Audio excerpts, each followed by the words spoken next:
రెచ్చగొడితే ప్రజలు ఎవరు రెచ్చిపోవద్దండి. అట్లాంటి రెచ్చగొట్టే వాళ్ళని నాయకులను అంటే వైసీపీ నాయకులను కార్యకర్తలు ఇంకెవరైనా కానీ వాళ్ళని మీరు తరిమి కొట్టాలి. ఇక్కడ మమ్మల్ని కాదు, ప్రజలకు నేను విన్నవించుకుంటున్నాను, రిక్వెస్ట్ చేస్తున్నాను.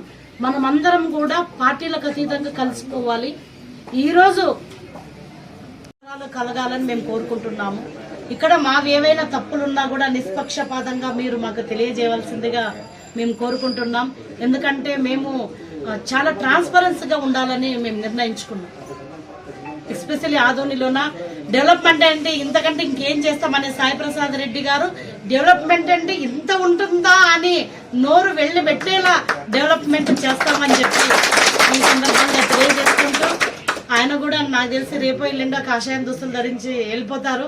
కాబట్టి ప్రతిపక్ష పాత్ర కూడా మీరే పోషించాలని చెప్పి తెలియజేసుకుంటూ మీ అందరికి ప్రత్యేకంగా ధన్యవాదాలు తెలియజేసుకుంటున్నాను. ఏ చిన్న ఇన్ఫర్మేషన్ గొడవ జరిగినా కూడా అక్కడికి వెళ్ళి దాన్ని తీసి ప్రజల ముందుకు ఉంచుతున్నారు. మరీ ముఖ్యంగా ఫేక్ వార్తలు ఏదైనా ఉన్నా కూడా దాన్ని ఖండించాలి. మీరు కూడా అట్లాంటి వాటిని ఎంకరేజ్ చేయకూడదని చెప్పి తెలియజేస్తారు. ముఖ్యంగా ఈరోజు రాష్ట్ర చరిత్రలోనే కనీ విధి ఎరగని రీతిలో తెలుగుదేశం, భారతీయ జనతా పార్టీ, జనసేన ఉమ్మడి పార్టీ ఈరోజు రాష్ట్రంలో సీట్లు సాధించడం అనేది చాలా సంతోషదాయకం. మాజీ ముఖ్యమంత్రి జగన్మోహన్ రెడ్డి గారికి ఒక క్రికెట్ టీంని ఇచ్చేసాము. అంటే 11 మంది వైనాట్ 175 నుంచి కేవలం 151 సీట్లు ఇంతకు ముందు 2019లో గెలుచుకున్న వాళ్ళు 5 తీసేసి అక్కడొక ఒకటి ఇక్కడొక ఒకటి తీసుకున్నారు. అంటే రాష్ట్రంలో ప్రజలందరూ కూడా పరిపాలన ఏ విధంగా ఉంది, ఏ విధంగా చేశామనే వాళ్ళ భ్రమలో, అంటే మేము మంచి చేశామనే భ్రమలో ఉన్నారు. ఇప్పుడు ప్రజలు నిరూపించారు, మీరు ఏం చేశారనేది ప్రజలు నిరూపించారు.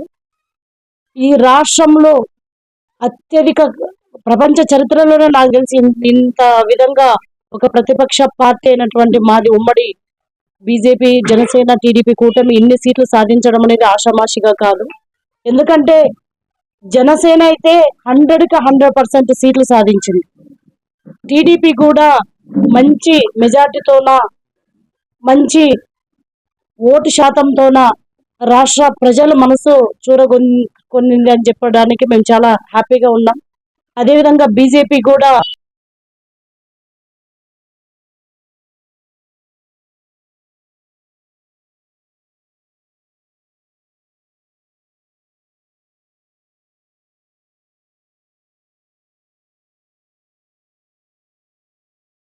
ఇప్పుడు ఈ ముఖ్యమంత్రిని గద్దె దింపుతామా అని చెప్పి వాళ్ళందరూ కూడా ఎదురు చూసి టైం వచ్చింది కొట్టేశారు. కాబట్టి దీనికి అంతటికి కారణమైనటువంటి ప్రజలందరికీ, రాష్ట్ర ప్రజలకు, అదేవిధంగా ప్రజలకు శిరస్సు వహించి నేను పాదాభివందనాలు తెలియజేసుకుంటున్నాను. ఎందుకంటే ముఖ్యమంత్రి అంటే జగన్మోహన్ రెడ్డి దగ్గర నుంచి మంత్రులు కొంతమంది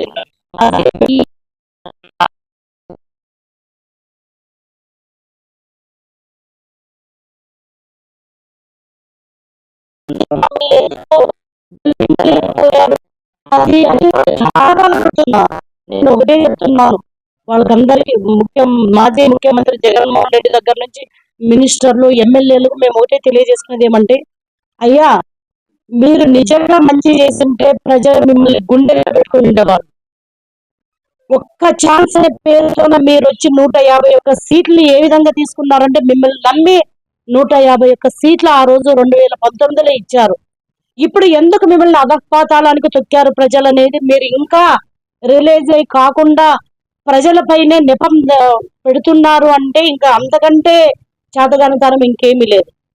ప్రజలు ఎప్పటికీ కూడా ఆదరిస్తారు, మంచి చేసే వాళ్ళను ఆదరిస్తారు అనేది ఇప్పటికైనా మీరు తెలుసుకోవాలి.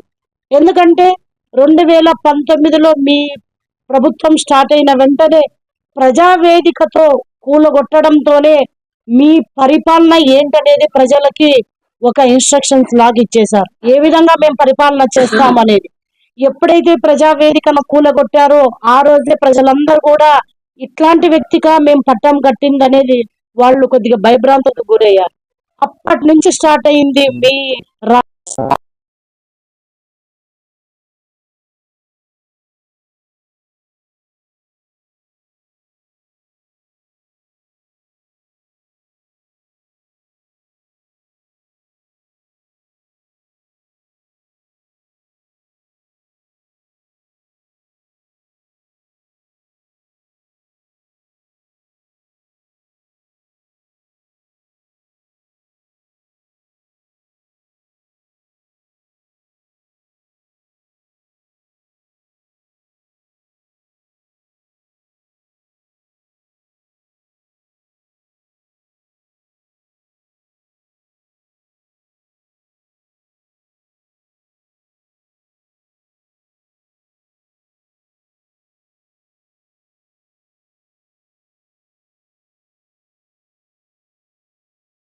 ముసుగులోన ప్రజలను దోచుకున్నారు, దాచుకున్నారు. కాబట్టి ప్రజలు కరెక్ట్ సరైన టైంలోనే మీకు చెప్పారు. ఏమైనా అంటే మేము 99% హామీలు నెరవేర్చామని అంటున్నారు. నిజంగా 99% ఈ రోజు మీకు ప్రజా తీర్పు ఈ విధంగా వచ్చింది, మీకు అనుకూలంగానే వచ్చింది. కానీ 99% అమలు హామీలు అమలు చేసేమనేది తప్పు, అబద్ధం. మీరు మాట తప్పం మడమ తిప్పం అనే వ్యక్తి ఎన్నో హామీల్లోన మాట తప్పారు, మడమ తిప్పారు. మేము ఇక్కడిని ఎన్నో సందర్భాల్లో ప్రెస్ మీట్లు పెట్టి మీకు హెచ్చరిస్తూనే ఉన్నాం. రాష్ట్రంలో నుండి తెలుగుదేశం పార్టీ నాయకులైతేనేమి, అదేవిధంగా జనసేన పార్టీ వాళ్ళైతేనేమి, బీజేపీ పార్టీ వాళ్ళైతేనేమి అనేక సందర్భాల్లో మీకు చెప్పాం. మరీ ముఖ్యంగా ఈ రోజు రాష్ట్రంలోని ఎంప్లాయీస్ అందరూ కూడా ఎందుకు అంత వ్యతిరేకత ఉన్నారు? ఎందుకంటే మీరు సృష్టించిన అరాచకాలు అన్ని ఇన్ని కాదు, వాళ్ళు మాకు డిమాండ్ నెరవేర్చాలని చెప్పి వాళ్ళు విజయవాడకు ధర్నాకి పిలుపునిస్తే మీరు వాళ్ళని ఏ విధంగా వాళ్ళపైన అక్రమ కేసులు పెట్టారు, వాళ్ళని టీచర్స్ చూడకుండా, ఉపాధ్యాయులను చూడకుండా వాళ్ళని ఎటువంటి అరాచకం చేశారో ప్రతి ఒక్కరికి తెలుసు. ఉద్యోగస్తులకు సరైన జీతాలు ఇవ్వలేదు. 1వ తారీఖు రావాల్సిన జీతాలు ఎప్పుడో 15, 20వ తారీఖు వచ్చేవి. అదేవిధంగా రాష్ట్రంలో అన్ని వర్గాల ప్రజల్ని మీరు నిజంగా భయభ్రాంతులకు గురి చేశారు. మేము బతకాలా వద్దా అనే ఆలోచనతో ఉన్నారు. మరీ ముఖ్యంగా మెగా డిఎస్సి ఏర్పాటు చేస్తామని చెప్పి నిరుద్యోగులకు హామీ ఇచ్చిన మీరు ఈరోజు నిరుద్యోగులను కూడా మోసం చేశారు.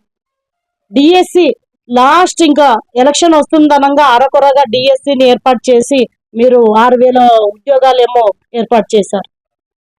కాబట్టి ఇట్లా అన్ని రకాలుగా, మరీ ముఖ్యంగా మహిళలకు మద్యపాన నిషేధం దశల వారీగా చేస్తాం. మద్యం రేట్లు ఎక్కువ పెడితే మద్యం తాగరు, ఆ విధంగానైనా మేము మద్యపాన నిషేధం చెప్తామని చెప్పి అనేక చెత్త బ్రాండ్లు తీసుకొచ్చి వాళ్ళ ఆరోగ్యాలతో ఆడుకున్నారు. ఇవేమి మీకు కనిపించలేదు? అప్పుడు చాలా మంది ఆడపిల్లలు తాళ్లు తెగిపోయాయి. ఈ మద్యం నుంచి ఎంతో మంది ప్రజలు ఈ రోజు అనారోగ్యంతో బాధపడుతున్నారు. అనేక రకమైన చెత్త బ్రాండ్లు తీసుకుని వచ్చి ఈరోజు ప్రజలతోన ఆరోగ్యంతోన బాధపడుతున్నట్లు చేశారు.